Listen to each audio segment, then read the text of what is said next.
small till it ain't, till it ain't, till it ain't, till it ain't. I'm building up a wall till it breaks. She hated when I call and it's late.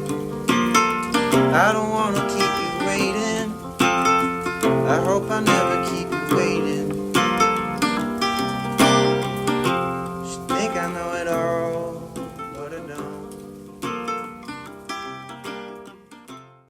Welcome to this week's episode of the Mixtape with Scott. I'm your host, Scott Cunningham. I'm a professor of economics at Baylor University. And this week we have a person you probably have heard of by their last name, or you know them personally, Timothy Bartik of the Bartik Instruments. I was super excited to have him on the show. Timothy Bartik is a senior economist at the Upjohn Institute. He's a labor economist.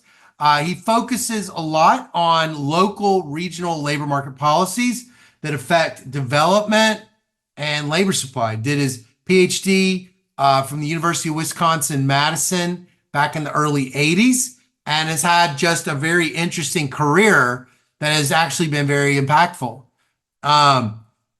He's not in academia, and he's going to talk a little bit about that, about the journey that he went on and the kinds of questions he's really interested in, what's always been his passion as his passions and his personalities like. So I hope you enjoy this as much as I did doing it. And this is just for those that are new to the podcast. What is this podcast about? I remember seeing a comment on YouTube once, and they were like, "Where's all the economics in this?" And there's no shortage of podcasts and interviews with economists where they talk about what's going to be the effect of the election on GDP, and when is the Fed going to raise monetary policy? There's no shortage of that. There is a shortage of economists having an opportunity to talk about their story and about their journey, and that's what I'm really interested in. It's not that I'm not interested in economics, and we do typically at the very end have conversations about research, but it's usually their stuff. It's not just like, tell me about the world. It's about their creative scientific output. And that's what I want. I want people to hear the stories of living economists. I think those stories don't get told enough. And frankly, I also do it for selfish reasons. I really love to hear people's personal stories, and it's so, to me, it's really helpful. When I hear where a person came from, it just gives me the ability, for some reason, to understand what they do. But for some reason, I just also kind of get a sense of my own place in the universe too, a little bit. And the other reason for the podcast to do it this way is I'm also trying to tell, or rather trying to let people tell their personal stories, and then through that have an oral history of the profession that just kind of naturally ends up getting told. I want it to just be its own natural quilt, just sort of one of those fabric-based quilts with these little swatches where everybody's little story kind of fits on this quilt. Before you know it, we've just been over 4 seasons, like sewing them together. And at some point, maybe when we hit 1,000 interviews, we're at like 110 or 115 or something right now. When we hit it, we can just hold it up and we can stick it on the wall and go, that weird quilt is sort of some non-random, highly selected version of the profession. And that's what I'm wanting to do. So thank you so much for listening to the podcast. Thank you so much for your support. I highly encourage you to share this with people. Timothy's a wonderful guest, and I hope you enjoy this a lot. Peace out.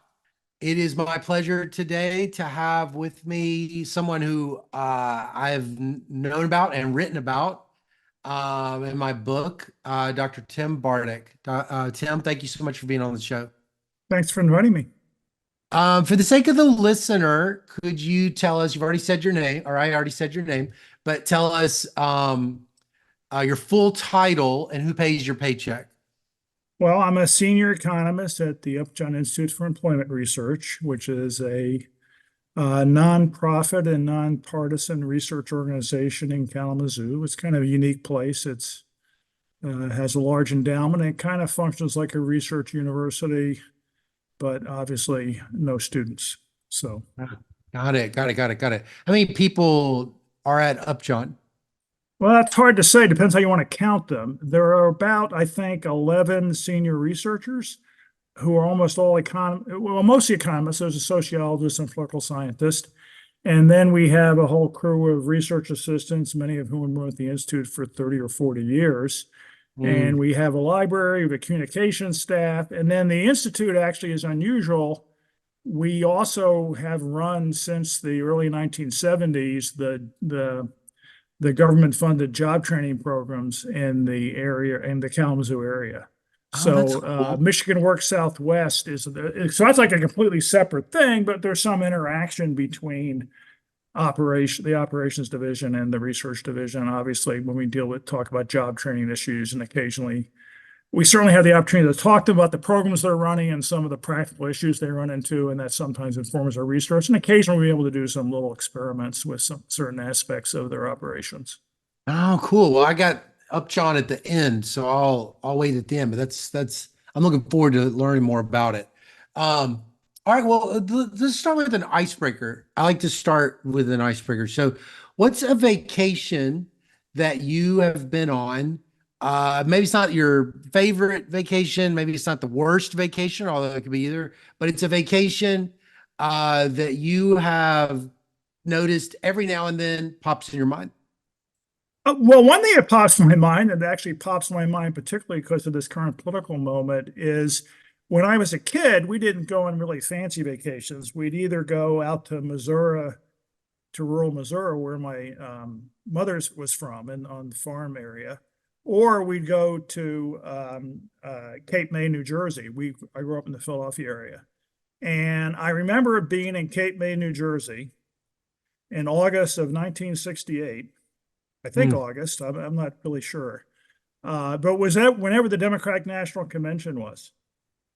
Oh, that's what you And did. the only TV station so we'd go to the beach and we'd play skee ball and miniature golf and go in the ocean, go body surfing and whatnot. And then at night we'd be watching this Democratic convention and watching the Democratic Party melt down with demonstrations in the streets. And we'd be watching this, and the only station we could get was CBS. This is before cable, obviously. You can only get one station in Cape May. Yeah, if you were And watching. they would go off the air at 12 midnight sharp and play the Star Spangled Banner. Yeah. And so we're in the middle of all this. Walter Cronkite is talking about how there's riots in the streets and this is going on. And all of a sudden, bam, no Walter Cronkite, Star Spangled Banner. So I think of that in particular, given that we're having the Democratic Convention in Chicago this year again. So yeah. So I remember that because I came from a family. I was very interested in politics when I was a kid. I still am, obviously, but I was a political junkie, very early on, 7, 8, 9 years old. I was interested in politics. So, So okay, I'm gonna do one question and then get to that question. So where did you grow up? You may have said it, but I grew up in the Philadelphia area. I grew up before my parents were divorced. I mostly grew up in Jenkintown, which is a relatively small town just north of Philadelphia. And then after my parents got divorced, we moved to Elkins Park, which is just north of Philadelphia. And then I went to public school through 7th grade, and then starting in 8th grade, I went to one of the Quaker schools in Philadelphia, Germantown Friends School, which is in the Germantown neighborhood of Philadelphia, which was quite a contrast from the suburbs. I don't know if you know Philadelphia at all, but Germantown is a quite high poverty neighborhood in the northwest of the city. So that was an interesting contrast between this private school and then the surrounding neighborhood. those Quaker schools, they're usually like very selective, academically rigorous schools, right? Well, they're academically rigorous. I don't know how selective they are, particularly. They're somewhat selective. I mean, I don't. I mean, I don't remember any entrance test or anything like that that I Uh-huh. had to take to get in. And it's a small school. My graduating class was 73. It Huh. actually was more of an income and racial mix than Jenkintown was. Jenkintown had some uh, racial integration and class integration. I mean, but not that much. Germantown Friends had been a Quaker school that opted to stay in the city and not move to Mm, suburbs, even though a bunch of their alumni wanted them to. They had stayed mm, in Germantown even as Germantown became a much more high poverty area. And one of the things they did is they had a community scholars program, which mm, admitted kids from the neighborhood. So uh, my class of 70 had like 10, 15 kids from the surrounding neighborhood who I don't know if they were 100% African American, but so there was a lot of interesting. I mean, this is, of course, in the 60s. I mean, I started Germantown Friends, I think, in 67, 68. mm, The civil rights movement's going on. There are riots in different cities, Martin Luther King, there's the March on the Pentagon. It was a very politically active. So I grew up in a very politically active time. mm. Germantown Friends, quite liberal school. You know, uh, my math teacher went to the March on the Pentagon and got hit by a police officer with a baton. I don't know. Mm. And the Quakers, of course, are, believe in a peace witness. I remember Yeah. we heard at one school assembly, they had a person come in to talk who was a conscious objector, but had decided to give up his conscious objector status and take sanctuary in the meeting house and wait to be arrested because he Oh. felt it was wrong for him to use his Quaker background as a way not he felt he needed to put his body and life in line. So it was a very and that was welcome to me because I was very, as I said, we always discussed politics at home. We discussed the candidates. We discussed the who was running for president, who was running for governor, who was running for mayor in Philadelphia. And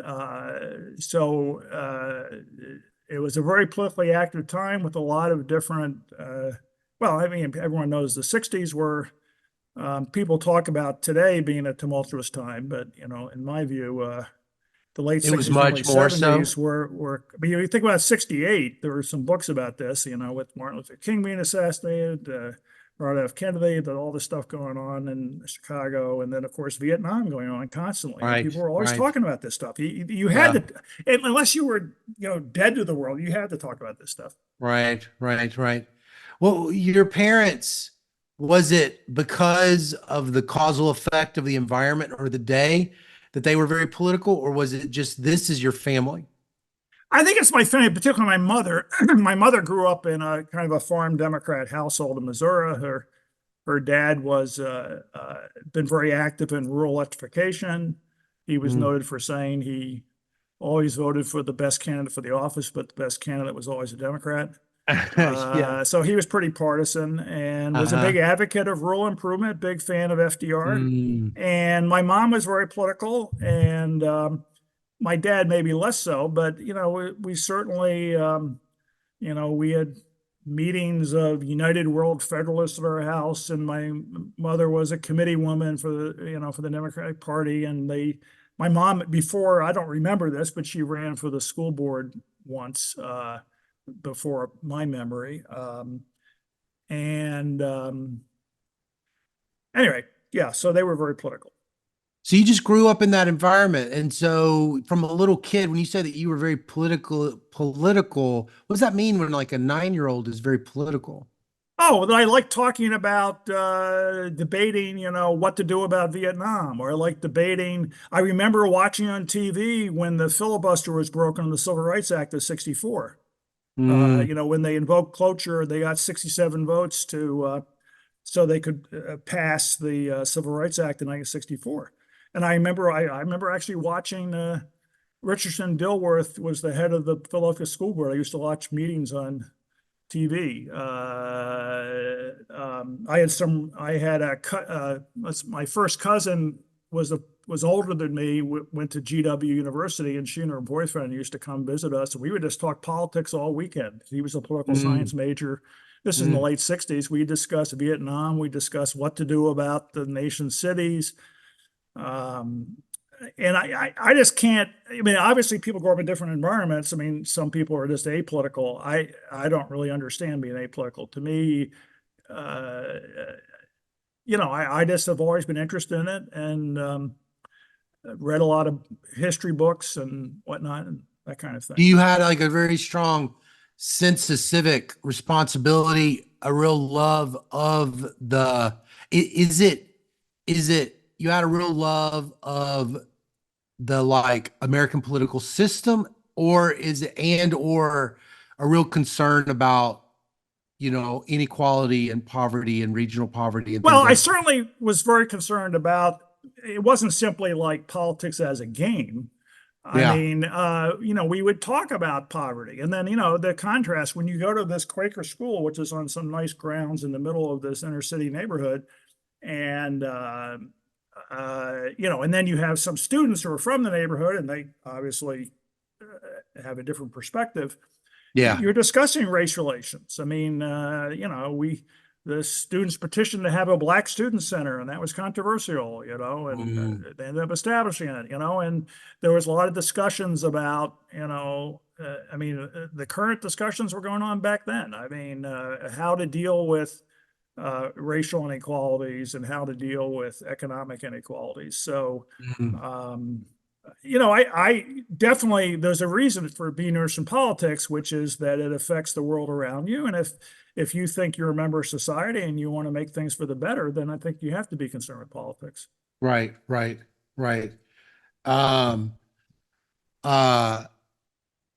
So you're in high school, and when you're thinking about, I mean, that a lot of what you're describing seems like a person who's got a long horizon already sort of in mind. Like you're probably thinking about what you want to be when you grow up. I just like thinking to myself that I would think a person like that is thinking about their future very early on.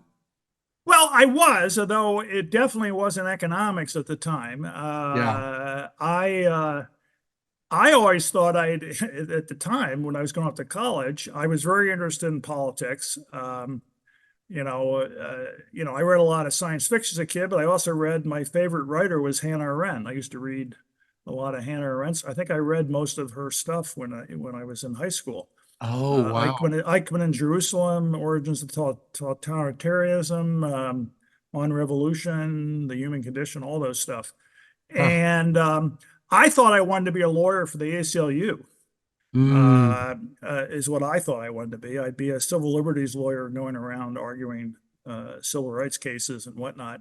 And so that was my orientation in high school and going out to college, that I would probably go to college. I probably do a lot of, major in philosophy or political science or something like that, and end up becoming a civil rights lawyer. Economics was not in my radar screen at all. It was coming up a little bit or not really? Because you're thinking about foreign conflict, but you're also thinking about poverty, but it's always in the context of this. Well, my attitude at the time was I wanted to think about these big issues of how society should be structured, and political fundamental issues of how society should be structured. That Hannah Arendt deals with that. How do you what went wrong that led to Nazism and fascism and Stalinism, and led to democracy having all these problems, and how do you solve these problems? And I guess I don't think it's not like I analyzed this and said, I'm not going to major in economics because of this, that, and the other thing. But I think my attitude at the time was, and this reflects, I think, a lot of ignorance on my part, frankly. I tended to think of economics was just let the free market rip. Right. My impression of economics was, okay, it's free market all the time. There's no government because you don't want any government interferes with the market. And I of course, knew nothing about public economics and market Why do you think that failures. was? Is that like that was at that time? There was that level of discourse. What year are we talking about right now? Early 70s? Well, I graduated from high school in 1972 and headed off to college. And, it's still a politically active time. And I don't know for whatever reason, I had never been exposed to the right kind of economics to make me see things differently. I think, When is Goldwater's campaign? 64.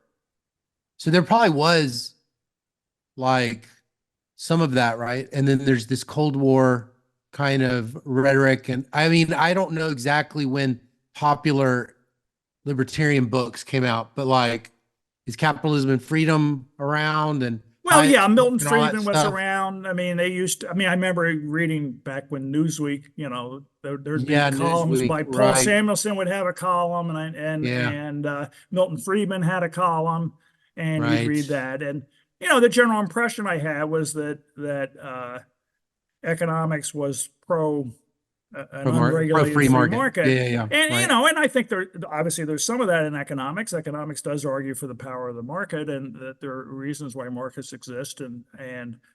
But I don't think I'd ever heard the term market failure or Yeah, externalities yeah, or public sure. goods. These were not, because you don't. I don't know. Maybe if I'd had some teacher in high school who had taught economics and I would have had a different perspective Right. but for whatever reason it just wasn't on my radar screen. Yeah, So sure. So you go to Yale. You get the other, first of all, that must have been I mean, I don't want to put words in your mouth, but was that pretty exciting oh yeah, getting well, into Yale an was very Ivy League exciting. school and going Sure. there?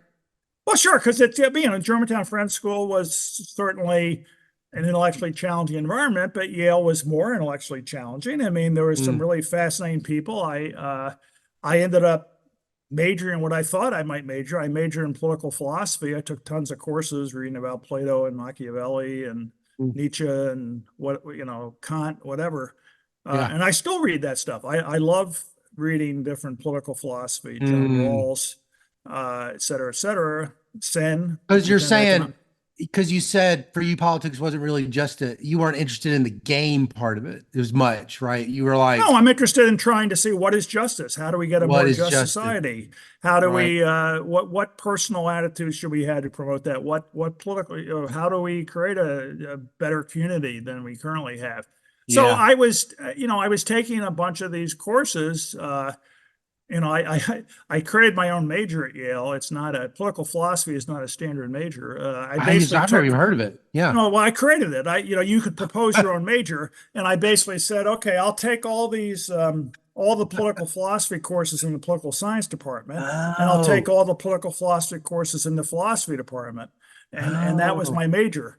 And and I had to write a senior thesis and all that kind of stuff. But uh, uh, Your and teachers in high school, if your teachers in high school at that Quaker school, they had said, yeah, Tim Bartik's going to go to Yale and he's going to invent his own major and it's going to be political philosophy. Would they all go, yeah, of course he would. That's Well, yeah, exactly. because basically in high school, my two best subjects were history and math, and Oh, I really was into history. I had a very good history teacher at Germantown Friends, Pat Reisneider.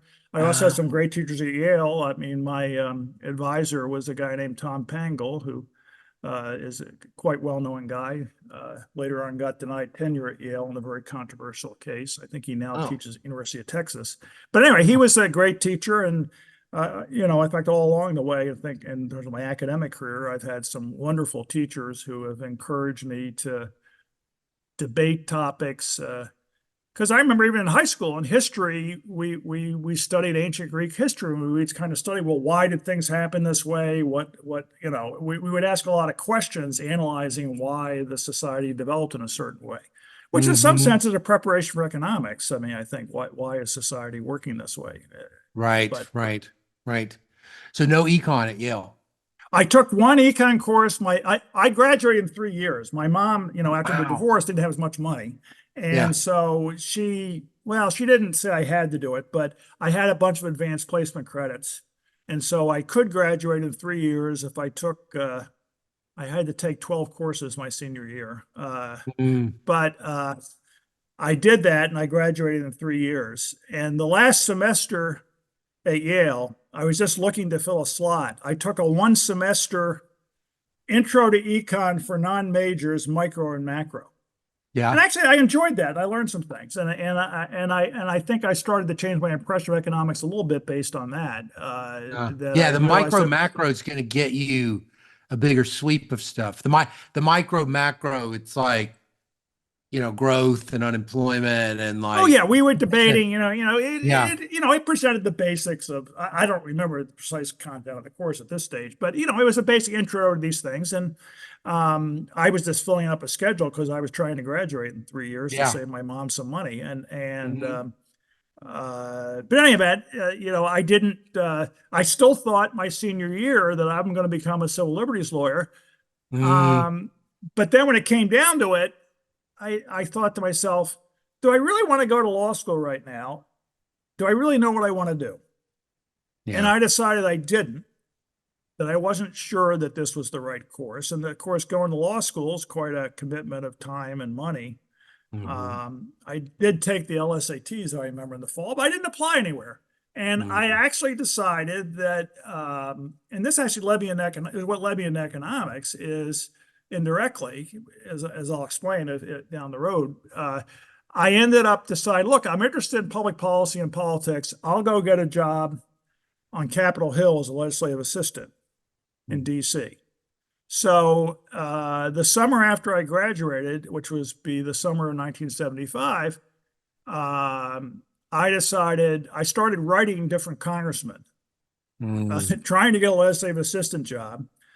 I think I must have written, I picked out all the congressmen who I thought I could work for, which were mostly Democrats, but there were some, relatively there were liberal Republicans then.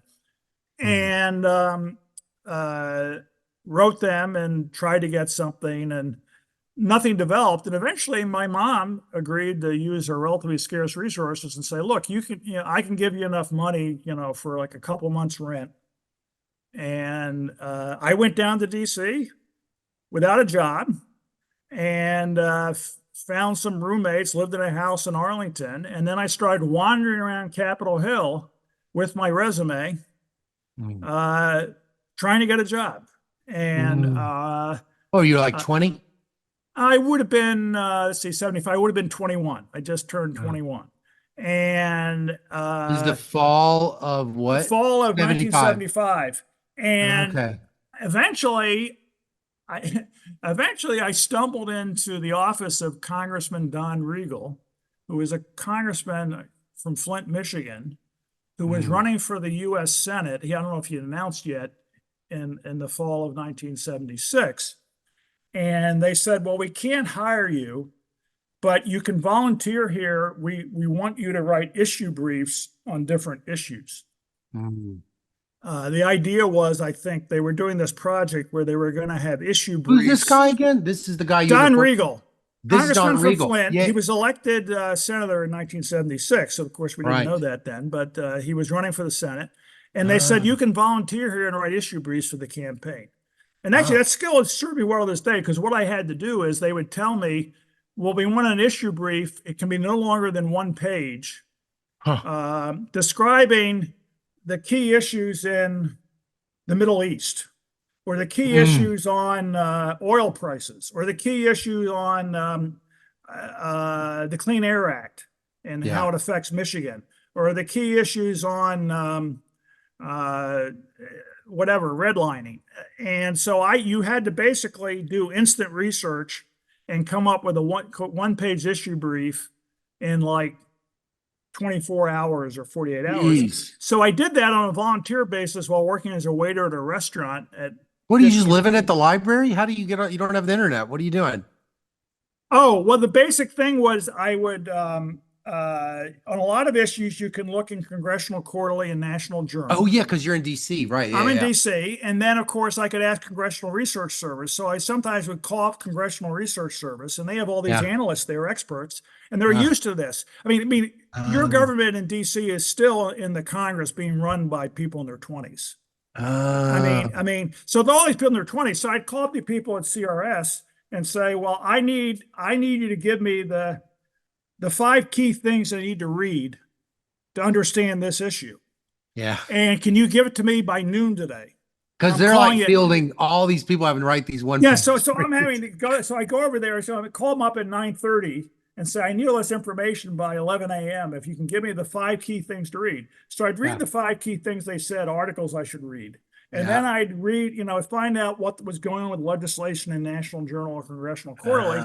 And Yeah. then I'd write up the issue brief and Oh, and it's then like I'd have to, legit. This is like legit. This is like legit stuff. This isn't like pamphleteering. You're digging deep into the actual source code of real policy information. right. And so, anyway, I was doing this and then volunteering at his office. And then I was working as a waiter at a restaurant at 15th and K Street Northwest. And eventually I kind of burned out on this. So around the beginning of December, I was just completely burned out because I was working, like Is 4 this nights still a 75? This is yeah, still 19. 75. Oh, Yeah, so I was yeah. working 4 nights a week at this restaurant, 4 or 5 nights a week, and I was working 40 hours a week at Regal's office Oh without my being gosh. paid. So I was working like 80 hours a week or Yeah. 70 hours a week. I don't know. I was ridiculous. And so by December, I was completely burned out. Yeah. And I said to them, look, I really can't keep doing this. Is there any possibility I can get paid? And at that point, they said, okay, you've done a great job and we're willing to pay you. Your starting salary is $8,000. Okay. And I became a legislative assistant. And I How was many of doing those it. are there? How many legislative assistants are there? I think at the time you had like 4 or 5, like 4 or 5 legislative assistants in his congressional office. Then you had like 2 what are people called legislative correspondents who handle the mail.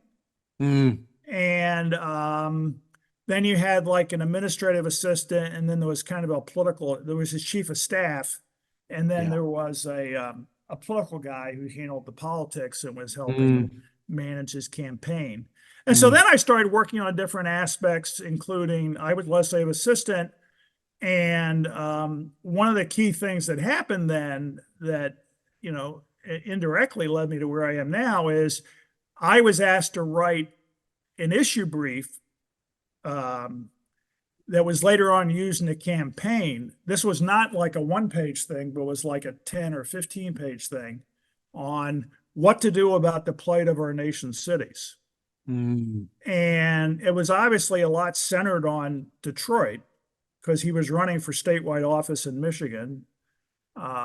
He was from Flint. And so I had to talk to a lot of people in Detroit city government and in different organizations and try to come up with a policy thing. And so I wrote a thing all about how to create jobs in a place like Detroit.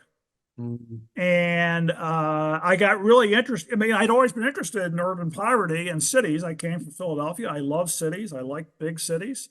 Yeah. And Detroit was fascinating. I learned a lot about the history of the place. And obviously, Detroit's been through a lot. It's hopefully coming back now.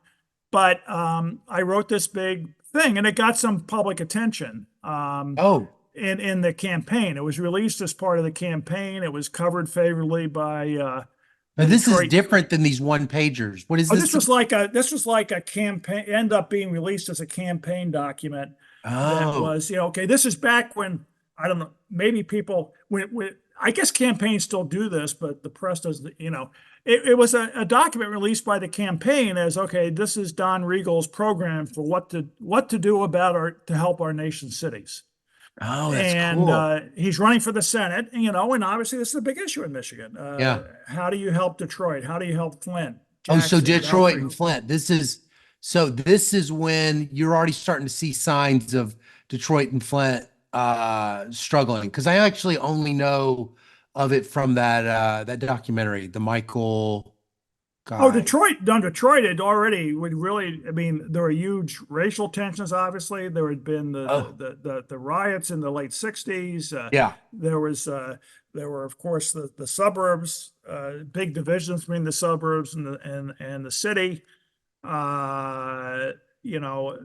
I still remember at one point visiting Detroit back, and this would have been back in probably sometime in 1976 or 1977. I don't remember when. And the head of housing community development for the city taking me around the city. And at that point, you could see whole blocks that were still burned out from the riots in 67. So, it definitely was a tough period for the city. It was declining in population. It was losing jobs. There were a lot of racial tensions. And one of the issues, well, how do you turn things around? And also politically, what kind of platform is something that the public might support? And if I don't actually, it'd be interesting. I don't know where I could find maybe somewhere in my documents I have the old thing I wrote, but this is who knows where it is. But the the program I proposed definitely was centered on jobs and trying to get more people into jobs in the city of Detroit, creating jobs, getting people into jobs, hopefully then getting them to upgrade the jobs into better jobs. And it was really that I think that led me to economics, because I started thinking to myself, I really need to understand this issue of how, one, what policies might create jobs. Right. And two, what policies might help increase the benefits that jobs provide. I mean, there's still a question: you create jobs, who gets the jobs? Right. Does it actually benefit? I mean, you create the fact that you plop jobs down in the neighborhood doesn't mean the neighborhood residents get the jobs. Yeah. Yeah. Sure. So you have to think about how to link people up with jobs. Yeah. And so I started thinking, I need to know more economics. And so you think at that time the economics is becoming not the free market ideology? I don't know if there's any change in the economics profession. There's just a change in that my thinking was I needed to understand this better. No, I mean, you started to realize, there's more to it. There's like right, and I started saying I needed to take some courses. Yeah. And again, Regal was elected to the U.S. Senate in 1976. I became his leader. He served in the Senate Banking Committee, which includes housing and community development. The community development block grant program goes through that committee. All the federal housing programs go through that committee. The stuff with redlining and the Home Mortgage Disclosure Act goes through that committee. And so I was just legislative assistant for all this housing, urban development stuff. So I said, I have to understand this better. What is the economics of a city? What makes a city tick? How does a city economy work? And so, had you read any Jane Jacobs? I'm trying to remember when I read Jane Jacobs first. I don't remember whether I had read her at that stage. I might have, I might not have. I'm not really quite sure. Okay, keep going. I didn't mean to break your flow. Yeah, I don't remember whether. But anyway, I had to take. So I started taking night courses at George Washington University, and the first courses I took were. It turned out there's this economist, I don't know if you've ever heard of him, Sara Levitan, who was, he for many years ran the Center for Manpower Studies. This shows you how far back it goes. It was called the Center for Manpower Studies at George Washington University. As it turned out, at some point, he had actually worked for the Upjohn Institute back when it had a Washington office. But that was before then. And then he had left there and he had formed this center. And he taught a course on federal social welfare program, job training and social welfare programs that he taught at the Library of Congress on Capitol Hill, not at GW. You didn't have to go over to GW from Capitol Hill, which is where I lived in Capitol Hill. Why? Because he's trying to target people like you? Oh, yeah. He wanted to meet legislative assistants. He knew that Congress is run by people in their 20s. So he wanted to meet legislative assistants and form linkages with them. So I was one of his students, and he, Sar was this older gentleman, had from Eastern Europe, Jewish refugee, come to the U.S., had a thick accent, was a real character and a wonderful man and a wonderful teacher. And he had all these grants from the Department of Labor. and he'd come out with a book every. He had a knack for anticipating what issues would come before Congress, and he had a knack for writing a book on them the year or two before the issue came up. And so He's he not was a faculty member, though. He's not a he faculty was a faculty member. He was in at GW. at GW, but he of course was, I don't know how much he taught these courses over on Capitol Hill, and he as I said, he's very well known in the Labor Department. He got tons of grants in the U.S. Labor Department. He got grants from the Ford Foundation and all the different big foundations, because he was doing all these studies of how do we improve job training programs? How do we, how do we improve social welfare programs?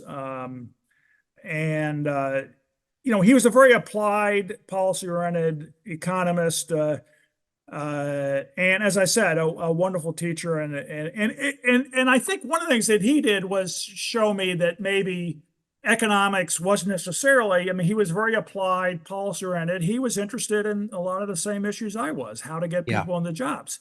And I started seeing that this was maybe something that would fit more in my interest than I thought it was. Yeah.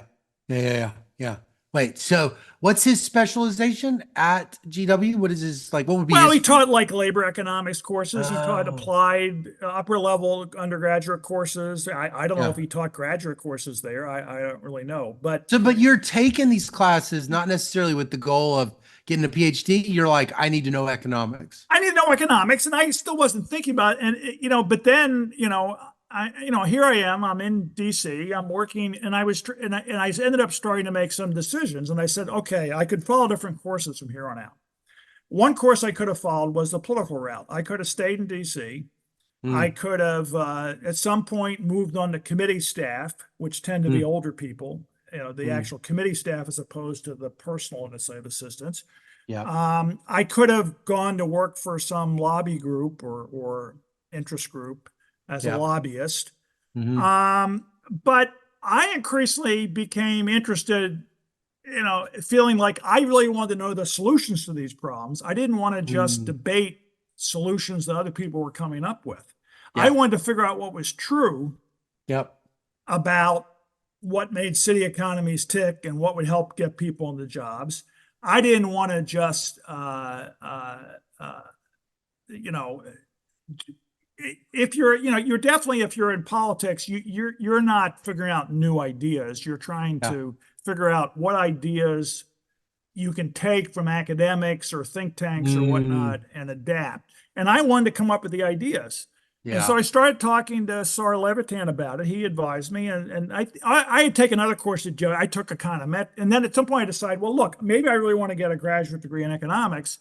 So then I started taking the econometrics courses at GW and the Math for Economists course and intermediate macro and micro. I took those, and so I didn't have enough for a major, but I had enough that and I'd always been good at math, so I did pretty well in the courses. So at that point, I'd taken 5 or 6 economics courses, and I started talking to Sar Levitan. I still was kind of debating, should I do a joint PhD law degree? But I remember did they do those back then? Was that the thing? They did. I think Berkeley had one back then. Oh, okay. And I was thinking about that, and Levitan just said to me, look, Bartik, make up your mind. You want to be a lawyer or you want to be an economist? If you want to be a lawyer, go to law school. If you want to be an economist, go get a PhD. Don't start doing this Mickey Mouse where you're making your own major. You were wanting to make your major. Where you're trying to do both. PhD. Because his view was, well, that was, I was just avoiding making a decision. So I decided eventually that I really wanted to do the economics route. And then I really wanted to do it because I really wanted to know more. I felt like I didn't know enough to really know this, figure out the solutions to these problems. And so I would go off in economics. Yeah. So this is like 78 then. Yeah, 78 was when what's the timing? I started grad school in the fall of 78, and so I was applying whatever I guess late 77 I'd be applying to jobs and whatnot. Yeah. Well, so what's did he give you advice, like, say the kind of school you'd be really good at is this like labor public place, or does he like, you just need to get in the best school you can get in? He just said go to whatever school you want to go to. Just go to a good school. And I kind of looked at the rankings of the schools and whatnot. But I actually, I very much at that stage, I think I was already aware that grad school can be, a tough environment personally. Yeah. And so I actually remember I got into a number of and in fact, I'm sure my choices by today's standards be judged as idiosyncratic. I mean, I got an NSF fellowship. I got into MIT. I got into Columbia. I got into Stanford.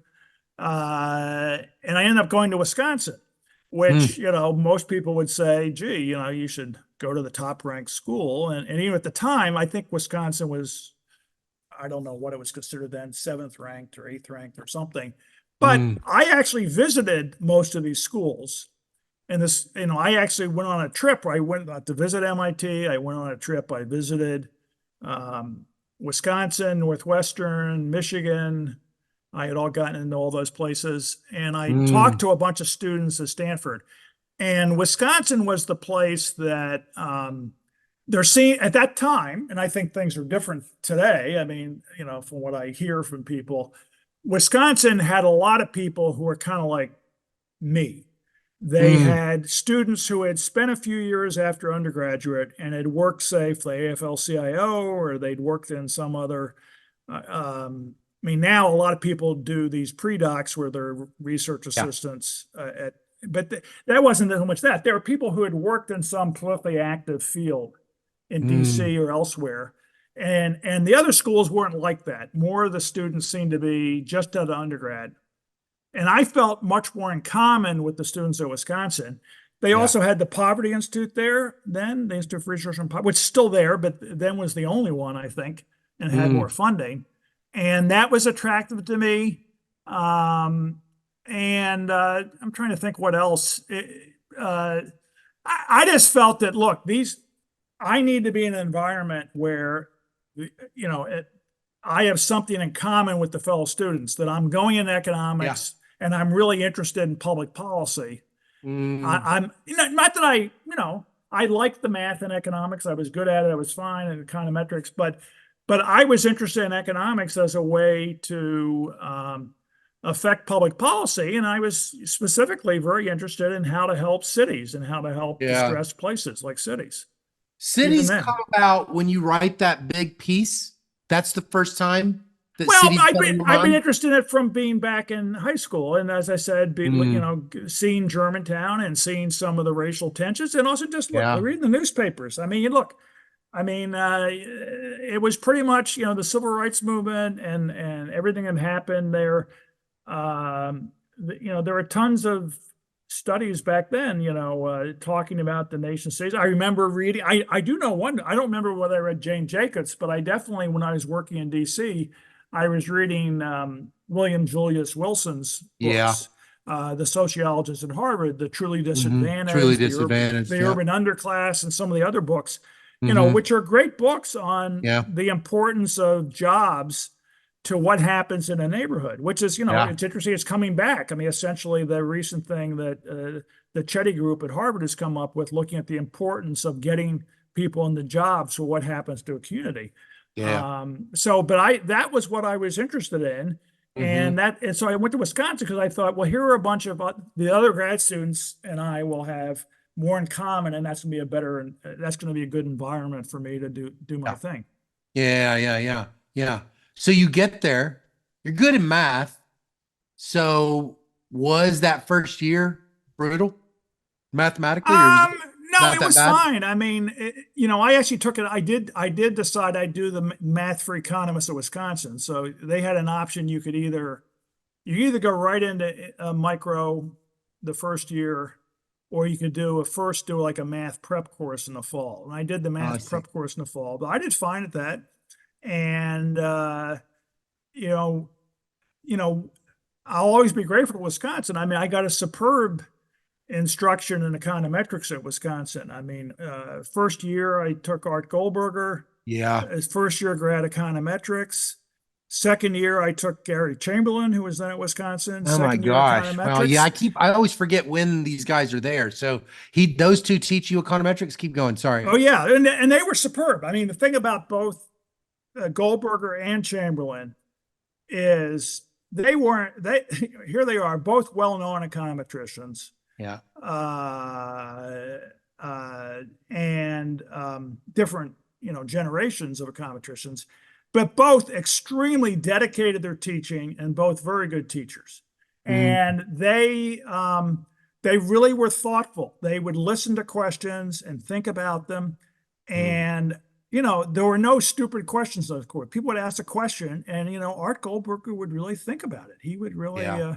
think about it a while. And then he would say, okay, I think what you're getting at is this, and one of the reasons why I'm very grateful to them is that I kind of felt for the 20 years after that I was ahead of the game. Mm, I'm not a technical econometrician. I've never been a technical econometrician, but I have pretty good intuitive econometrics, and that really comes about from how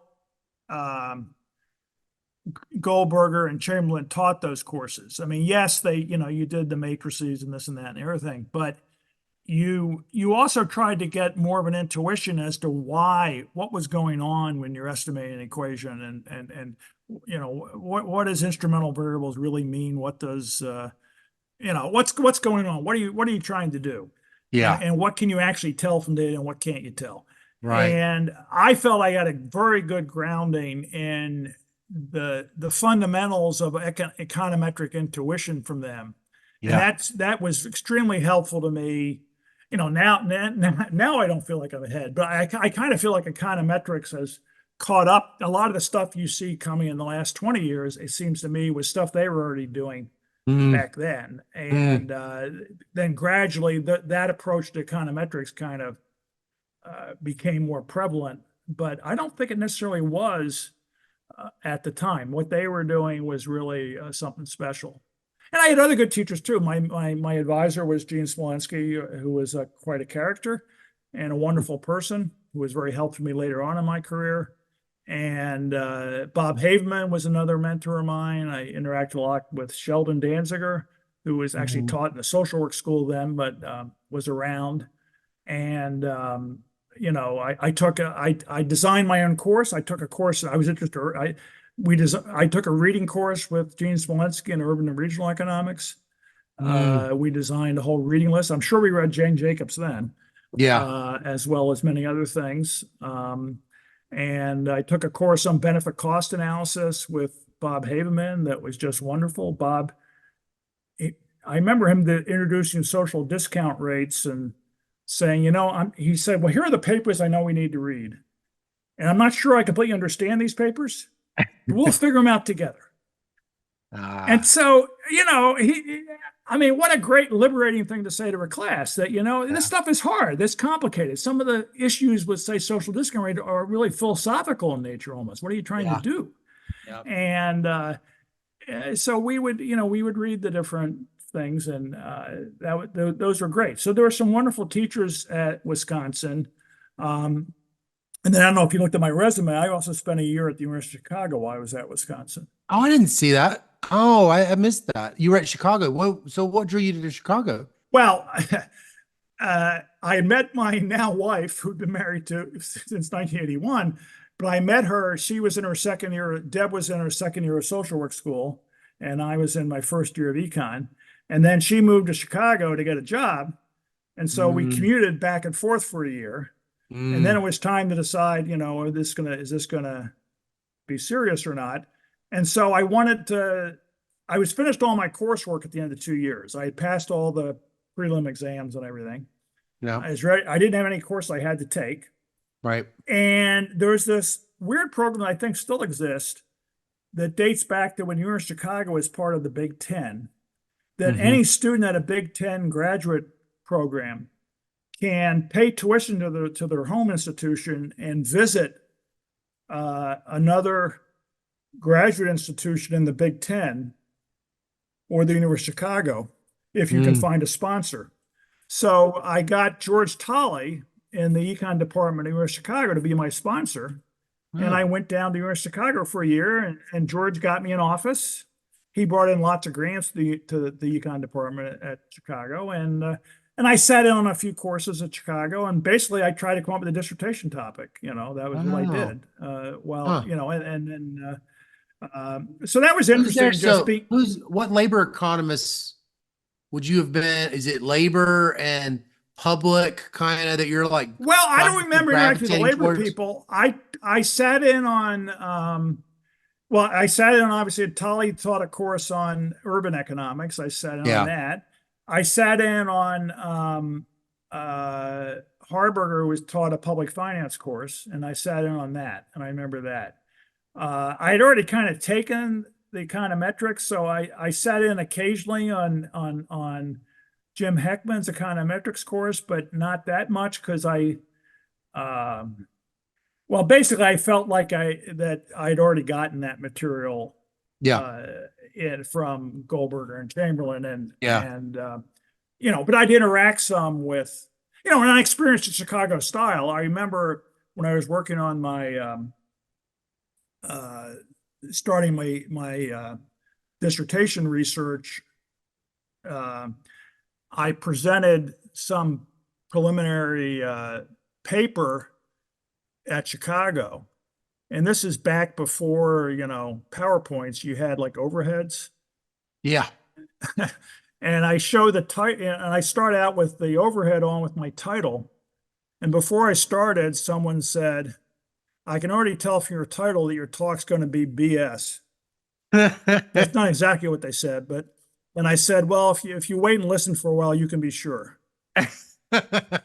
So, but that's Chicago at that time, a very abrupt, very, very different environment from Wisconsin. And so that was interesting. It was a very different environment, but I was basically going there largely because, and I ended up working out. You're falling in love. I was in love. I wanted to be with my, yeah, exactly. We ended up getting engaged. We got married. I came back to Madison for my fourth year. So that's how you became a radical libertarian, was that 1 year in Chicago? Well, it was interesting. I love talking to people in Chicago. I mean, of course, people in Chicago have diverse, no, I'm just joking. views. Yeah. I mean, Aaron Dubé went to Chicago. I mean, yeah, no, I'm just joking. I'm just joking. Yeah. Okay. So you end up graduating. What do you write your dissertation on? So I guess before our conversation, I kind of was like, yeah, Tim's going to have this strong labor background, but now I'm realizing I knew it was urban, but it's more urban than I was thinking. It's less labor. Well, my major fields at Wisconsin were labor and public finance. Actually, I only had to take a prelim in labor. I mean, but I'd also taken all the public finance courses. My dissertation was on the benefits and costs of neighborhood change. Yeah. And it was partly because HUD had this dissertation grant program where I could use data from the experimental housing allowance program and look at neighborhood change. And I was interested in that from my work with the Senate Bank Committee, because even back then there was a lot of debate about gentrification. So gentrification is not a new issue. People think that it's developed. No, it was a big issue back in the 70s. People were debating it. And, the question is, how do you measure the benefits and costs of neighborhood change? So I got into doing stuff with hedonic price models and this and that. And how do you measure benefits, and how do you infer willingness to pay from housing price variations, crime rates and school quality? Oh, that's what your hedonic stuff is coming from? It's coming from that? Yeah, it came out of my dissertation. Oh. Which back then, of course, the 3 essays was not so you didn't do the 3 essays either. Your dissertation was like a book. But yeah. I did end up getting 2 papers out of it. I got one that was published in JPE and one in Journal. That's right. Yeah, and then Stat. Those come in 85. Yeah, and Restat. I got 3 different papers that came out of that dissertation. And actually, I ended up getting hired as a public finance economist. I taught when I ended up, as you know, for the thing, I went to Vanderbilt, and they didn't hire me to teach labor. They already had a number of labor economists, Rich Burkhauser, Kathy Anderson, and others. They hired me to teach public finance. Okay. And that's what I taught. I taught both undergraduate and graduate public finance. Oh, I didn't realize Burkhauser, for some reason, I thought he's at Cornell, I thought, right? Well, yes, I don't know if he retired at this stage, but he ended up going to Cornell at some point. Oh, so he started out, he was at Vanderbilt. He was at Vanderbilt when I was there, yeah. Oh, okay. Okay. All right. I'm piecing this together. So you're teaching public finance. Is that changing your research agenda, or were you always really open to whatever? No, I don't know if it really changed my research agenda. I mean, I'd always been interested in these issues. Like I said, I was interested in political philosophy and things like that. So to me, benefit cost analysis definitely fits into, it's one way of looking at what the public should do, what the government should do. So to me, it was very consistent with what else I did. And I also, while I was at Vanderbilt, I was able to get started on I had actually wanted to do my dissertation on something to do with urban jobs and job creation, but I couldn't get access to the data I wanted, which was at that time Roger Schmenner's data on the business location decisions of the Fortune 500 companies.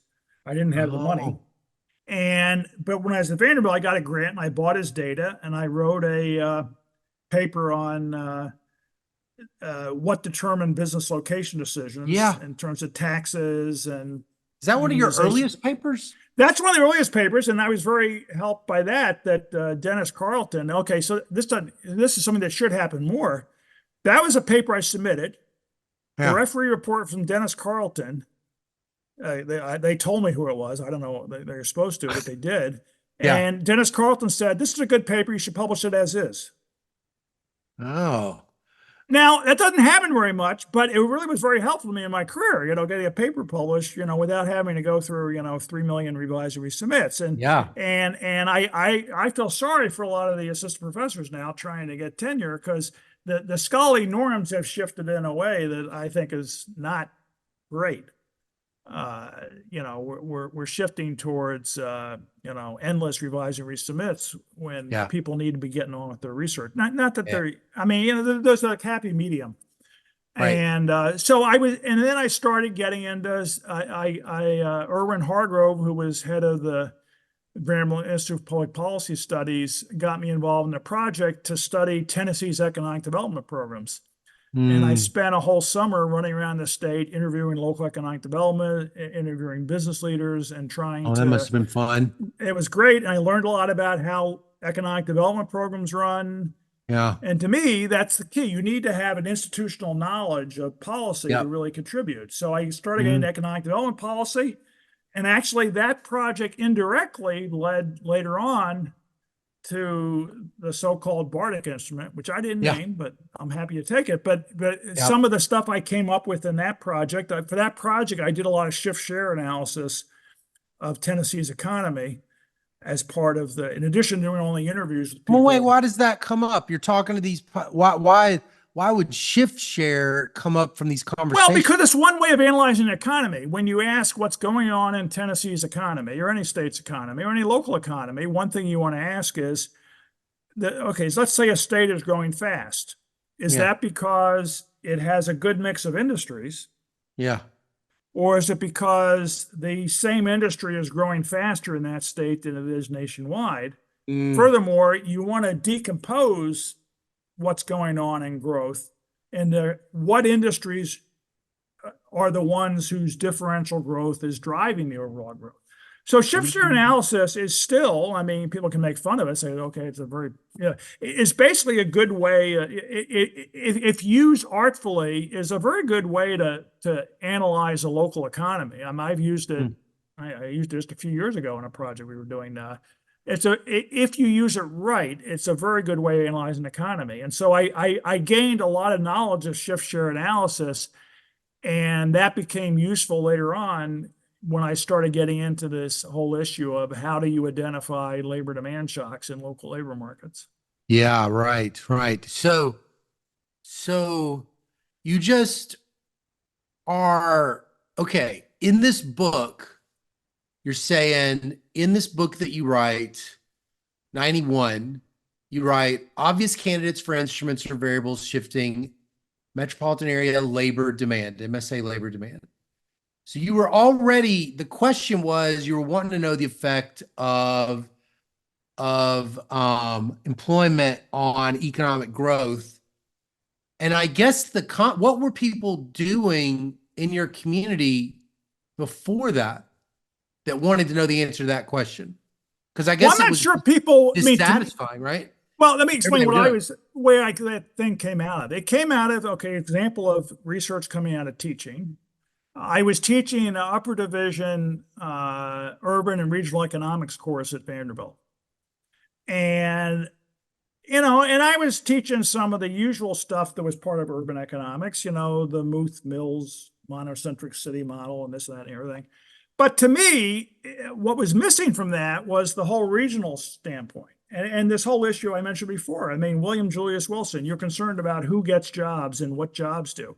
And so one of the fundamental, and I started looking around and saying, well, where's the research literature on how either labor demand shocks or labor supply shocks affect the employment rate, the unemployment rate, the labor force participation rate, or the real wage rates, et cetera.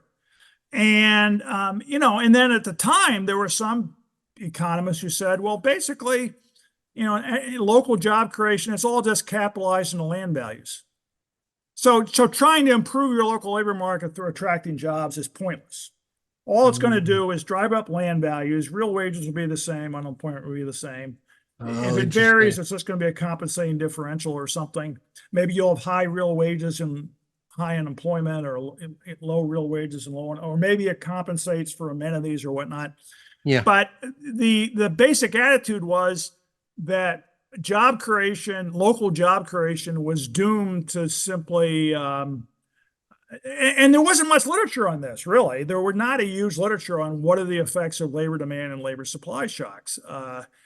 And I started trying to think about, well, what, how could you, because there is this problem, what's, if, an area can have fast employment growth because of a labor demand shock, which will push unemployment down and push real wages up, or it could be due to a labor supply shock, do the reverse.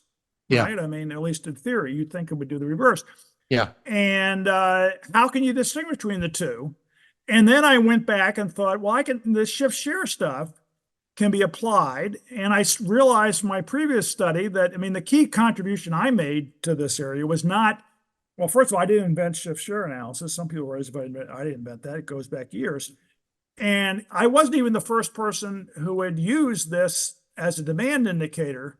What I was is someone who, in the appendix to the book, one of the appendices, I went through explaining why this instrument proxied for shocks to the export base. That was my contribution, explaining Just that this essentially clear explanation that why does this work? Because intuitively it doesn't make sense, because you use all the industries in creating the instrument.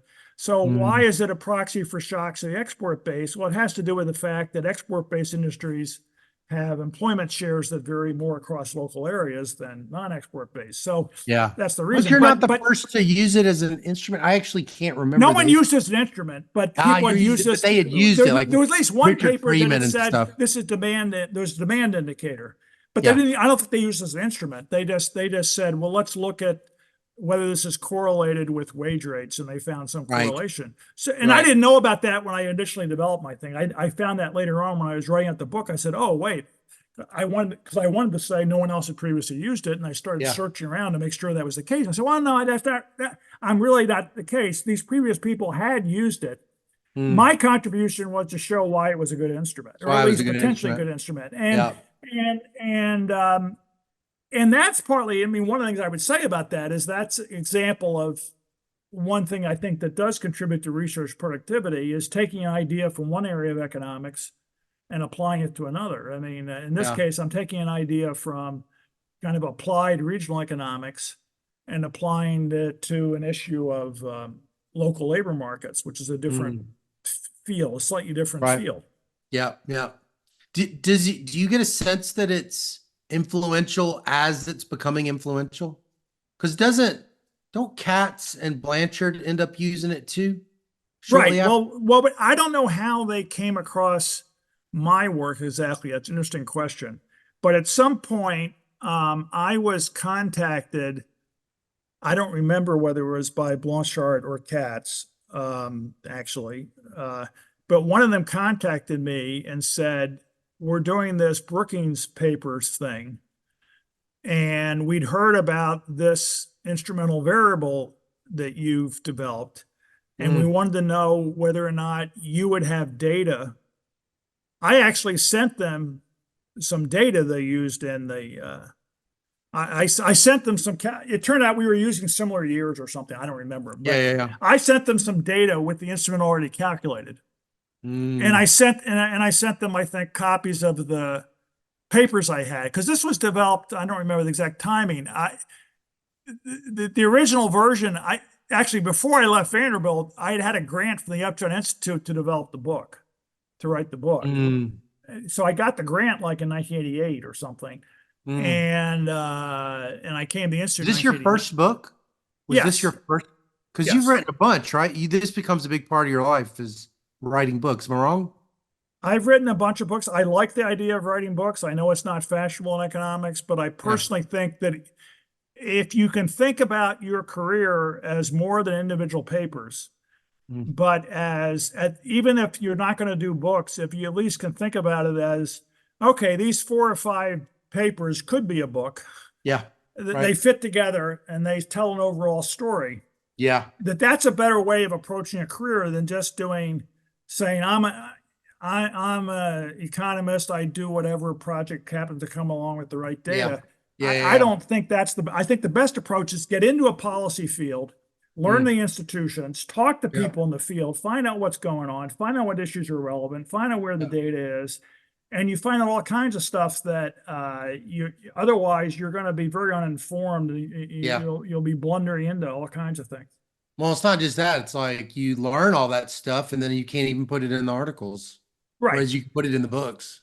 Right. So really so one of the things I was attracted to when I came to the Institute was the fact that at that time, the idea was you were supposed to, and the Institute has always defined research productivity more broadly than doing academic articles, but they want you to write other things. And at the time we were saying we wanted people at the Institute staff to write books. I thought that was great.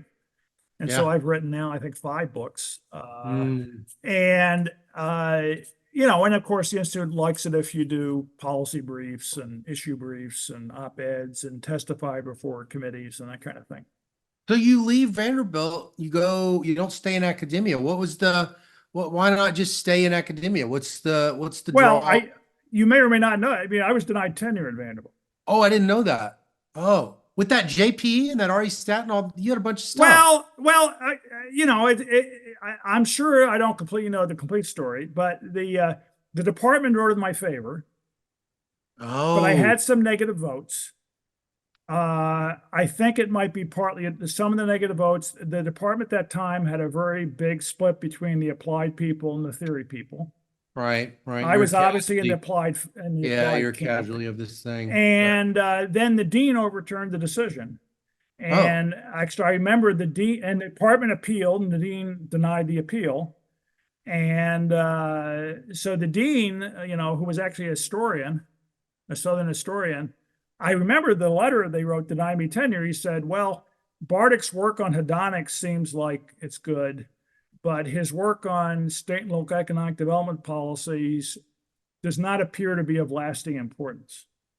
So that was kind of ironic given things that happened subsequently. But, so that was was that a big blow? Well, sure. I mean, look, anyone who's been denied tenure will tell you that's not a good thing. Psychologically, because all of us as researchers have some, you're doing this stuff, you're trying to do important work, and I had been told by the department there'd be no problems in getting tenure. But obviously the department, powers that be, didn't reckon with the internal politics of Vanderbilt, which Vanderbilt was also at that time trying to get tougher in tenure standards. They wanted to up their reputation. They wanted to move up relative to Duke, et cetera. And so that may have played part of it too, as to why the dean overturned it. I think he felt he needed to overturn some departmental decisions where there was dissension. It was definitely a blow. I mean, psychologically.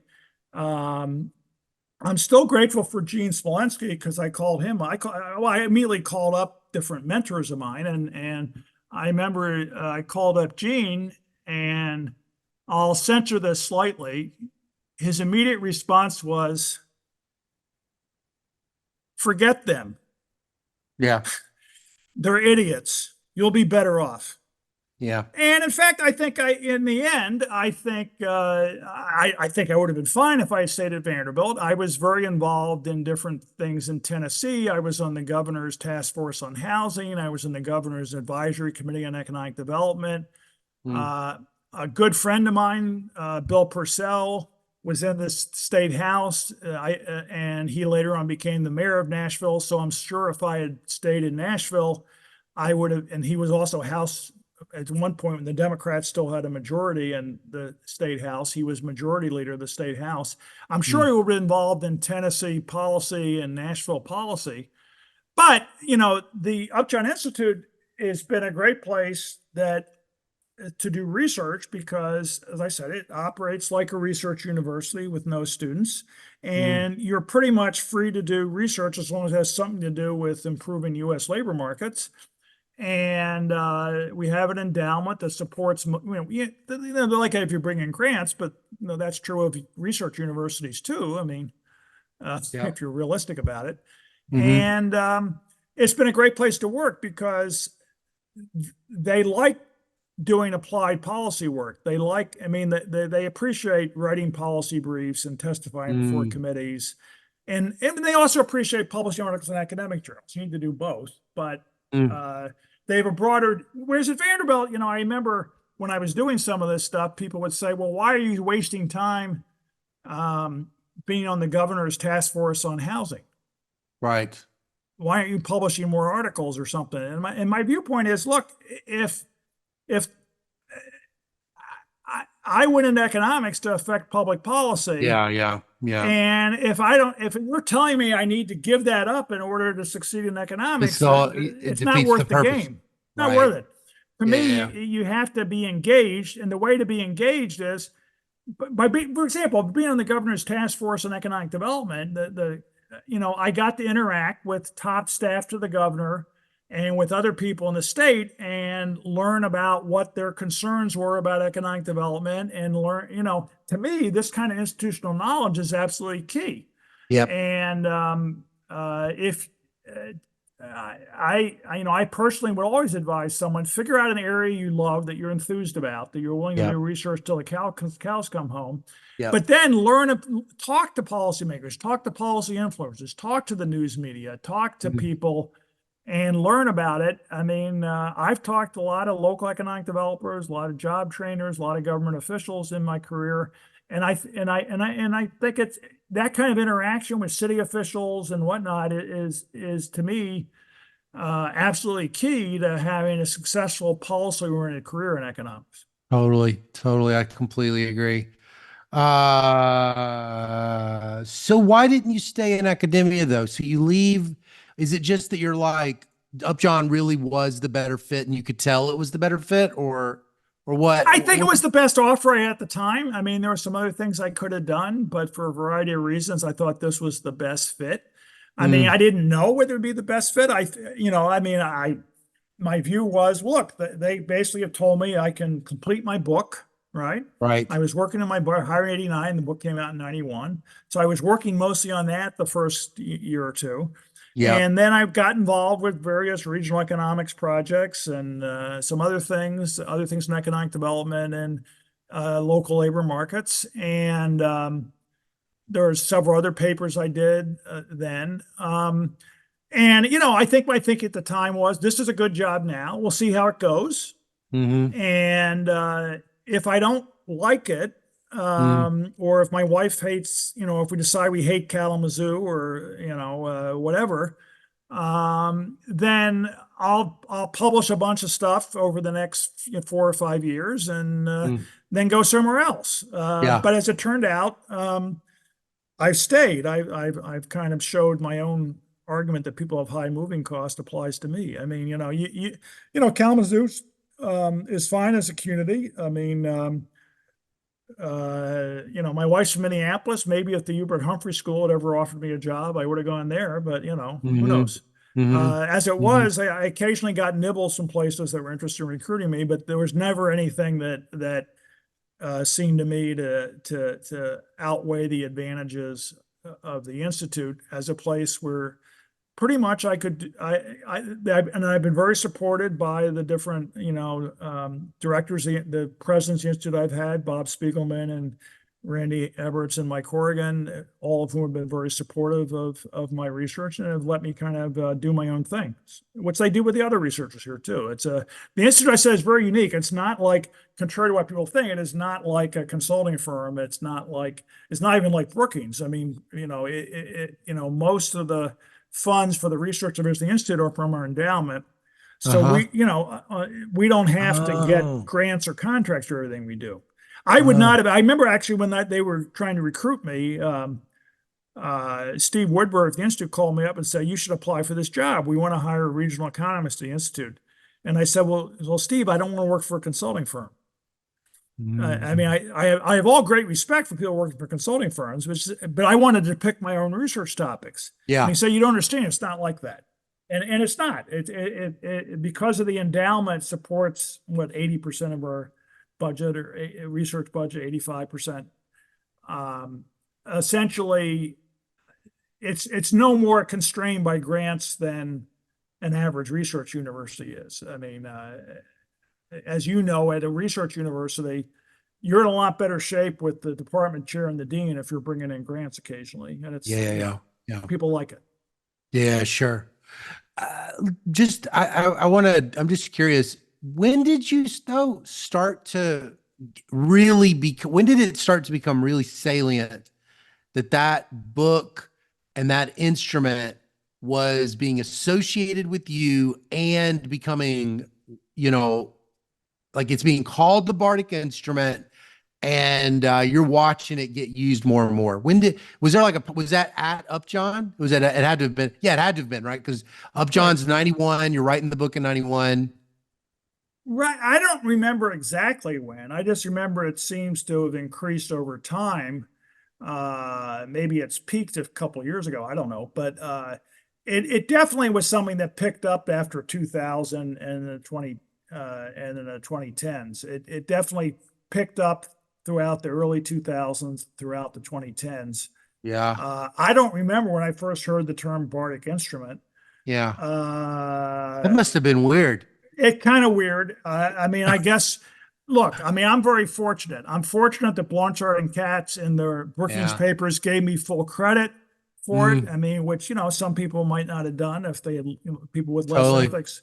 And they gave me full credit for it. So people knew that this idea, it wasn't called the Blanchard-Katz instrument. And I don't know who. I should probably pay royalties or something to whoever started calling it the Bartik instrument. I have no idea who it is. If anyone knows, please let me know, because I have no idea. I mean, someone once told me they thought it came out of Ed Leeser's class at Harvard. I don't know if that's the case. Oh, we should get on Google Scholar. I'll get on Google Scholar, see if I can find it. It would be Bartik instrument and quotates. I can find it. I'll find it in 15. I don't know what I need is a sociology of who actually came up with the term. I mean, I assume it was someone teaching a course something who said, well, this is an instrument. You can call it the Bartik. We'll call it the Bartik instrument. I don't know. I mean, I guess I'm lucky. My last name is 2 syllables. Yeah, right. I mean, it's like you only call stuff after it's like its form is known. So it's not like it's used so much that people are like, it's constructed this way. It means this. And this is when you use, and so probably the naming, I can imagine that the naming comes. I assume someone teaching a course originated it. Yeah. I have no idea who it was. Like I said, I mean, obviously, I don't have a big enough ego that I would have named it that myself. On the other hand, I'm certainly not going to turn it down. I mean, if you're lucky enough to have someone name an instrument for you, as long as you're not saying as the completely stupid Bartik instrument, as long as they don't think it's a really dumb idea. I mean, people have critiqued it, but I don't think people are saying it's a dumb idea. They're just saying there are some limitations of it. I mean, but there are no perfect instruments. That's the reality. I mean, Peter Hull. I have this platform called Mixtape Sessions, and Peter Hull teaches a whole class on shift share instruments. I mean, it's like Right. And he's devoted a lot of time to it. I occasionally have thought about going back. I'm 70. I'm not sure I'm going to do it, but I do think there are things that could be said about the debate over the validity of the instrument. I'm not really going to go into that here, but yeah, to me, obviously that's something that has been an influence in economics. My view, though, if I think about influences I've tried to have, a lot of my influence, I think, what I've tried to promote is the notion that yes, there are ways you can create jobs and increase employment rates. Actually, Yeah. to me, the more important part of the 91 book, the Bartik instrument was one thing, but actually in Right. part of the book, I showed you didn't even need the instrument. That Oh. basically year to year fluctuations in job growth are mostly demand driven anyway. And so the instrumental variable estimates were not statistically significantly different from the OLS estimates.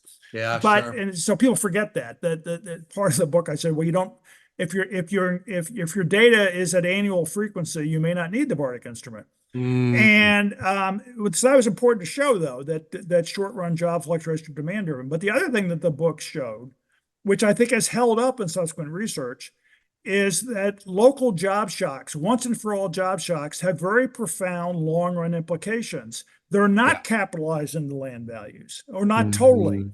They do Right. persistently increase employment rates.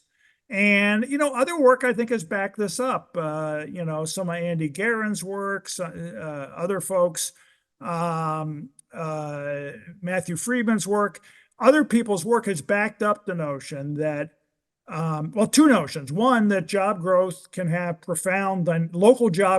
profound long run effects on employment rates due to short run job experience leading to long run economic success, Yeah. dynamic effects of job shocks.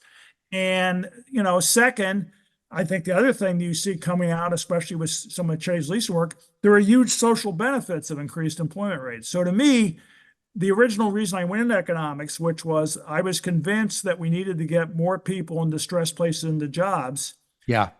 is really, if you actually look at my work, most of my work over the years, in one way or another, is focused on how do you get more people into good jobs, including what I do now at the Institute. I co-direct our Policies for Place initiative with my co-directors, Brad Hirschbein and Michelle Miller-Adams.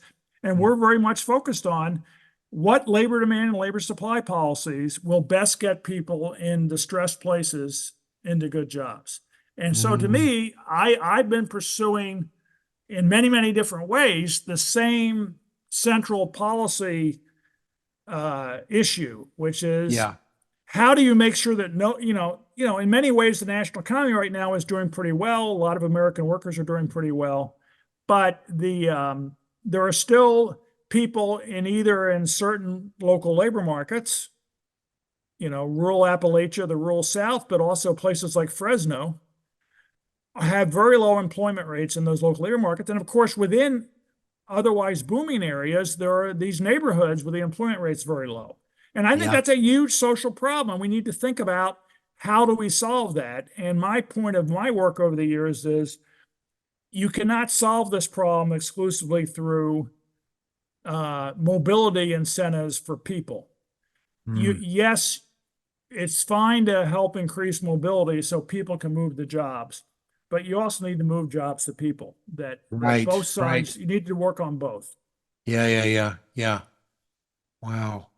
Well, I have one last question because I've kept you for a long time. This is kind of an odd question, so like put on your science fiction hat a little bit.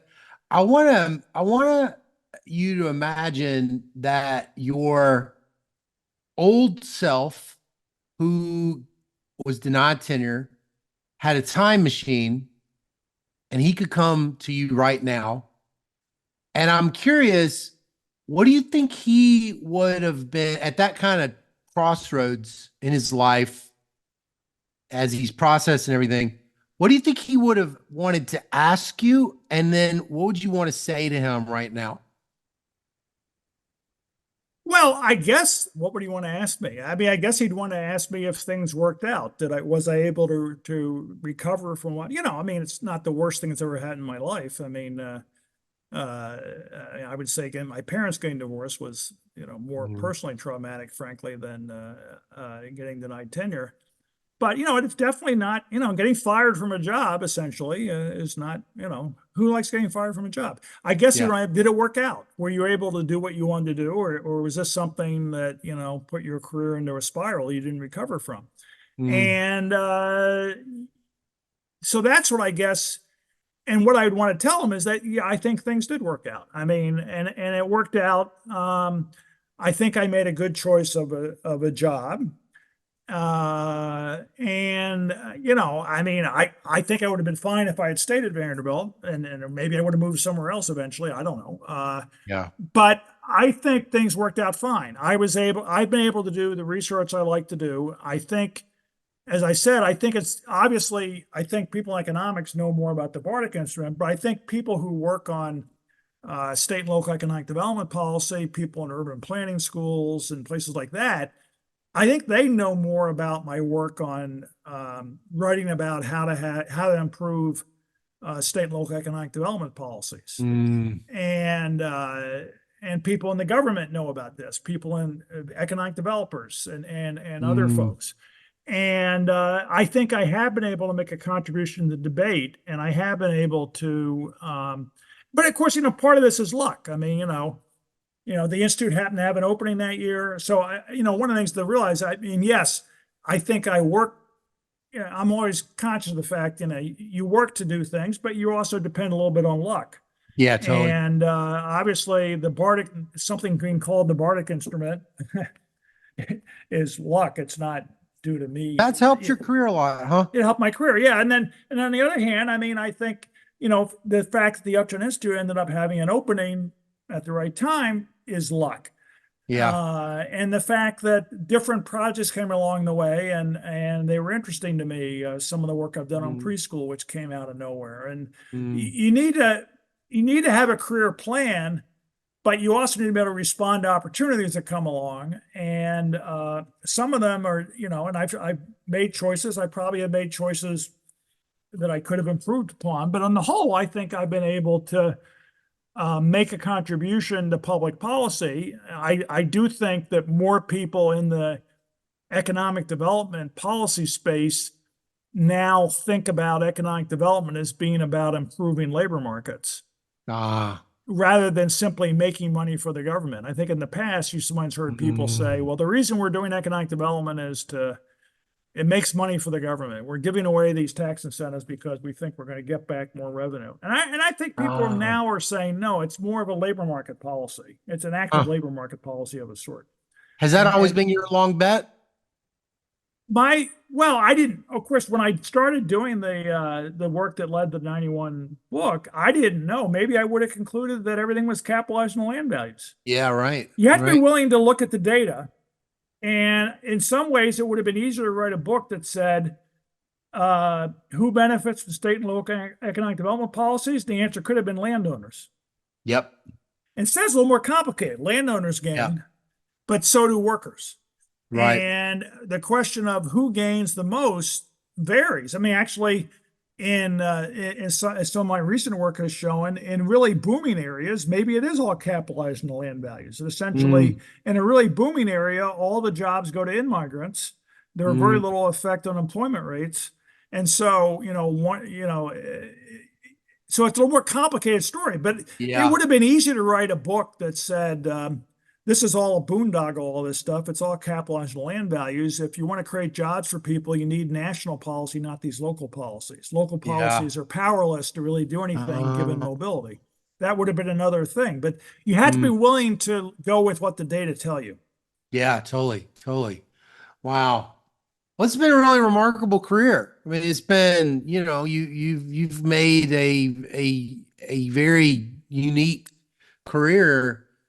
This academic, and then moving into to Upjohn and having all of this like econometrically rigorous influence and work, and then carving out this like very powerful research agenda on economic growth and regional. It's very exciting and inspiring.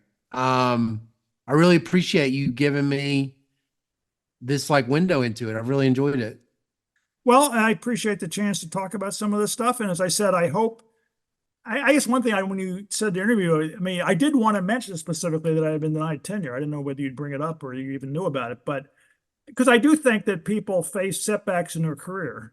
Yeah. And, one thing I do want to say is that, I think people can respond to setbacks, and I'm not saying it's easy, but if you have a clear idea of what body of research you want to do, if you have a career plan, I really would, of course, it's very different depending on what but if for someone who is interested in economics as a policy field, which, some economists aren't, they're more interested, it's just fine. I mean, I'm not putting down someone who just wants to do technical work. Right. But if you're interested in policy space, I urge you to figure out some policy area that for whatever reason you just find fascinating. In my case, it was jobs in distressed cities. But in your case, it might be how to get everyone health care, or how to improve Mine's child development. Mine's the mental illness in the jails and prisons, which came up about 6 years ago. It was a big switch. Well, it's got to be something you have a passion for, that you're willing to slog through a lot of really tough data issues. How do you get good data, and how do you clean the data, and how do you deal with all these problems, and the data is messy, and because frankly, research, as you know, it's a long slog. You work on the stuff, and a lot of times you bang your head against the wall, and some projects don't work out. You work on it for a while, and then all of a sudden you decide to cut your losses and go into something else. And you have to have some passion for some, if you're a policy econ, for some policy area, you think this is so important, you're willing to persevere even despite the setbacks, whether it's being denied tenure or having some data set that doesn't work out, it ends up being screwed up for whatever reason, or you can't get, it turns out you thought you get the data, then you can't, whatever. But so I would just urge people to encourage, persevere, but develop a passion for some policy and learn the institutions, learn the people, learn the political game. Not that you necessarily want to tell them what they want to hear. Right. You need to be willing to tell them. I mean, a lot of economic developers, I've been critical of economic development incentives. A lot of they don't necessarily agree with me, but that's fine. You called it a research plan, or did you call it a career plan? I think you need to have a career plan that's kind of like you map out, okay, this is what I want to do long term. Yeah. General. And then for the next 5 years, here are the steps I want to do for that. Totally. And here's how I feel them fitting together. And then, of course, you need to be willing sometimes to say, hey, I worked on this project for 2 years. Yeah. The empirical results are screwed up. They're clearly, the data is too imprecise to tell me what I want to know. And of course, you can try to publish something. This is one problem in economics that has imprecise results, but it's pretty hard to do, unfortunately. Right. Well, this has been fun. This has been inspiring. I really appreciate you giving me this time, and thank you so much for being on the show. Well, thank you, and let me know when it comes out. So I will.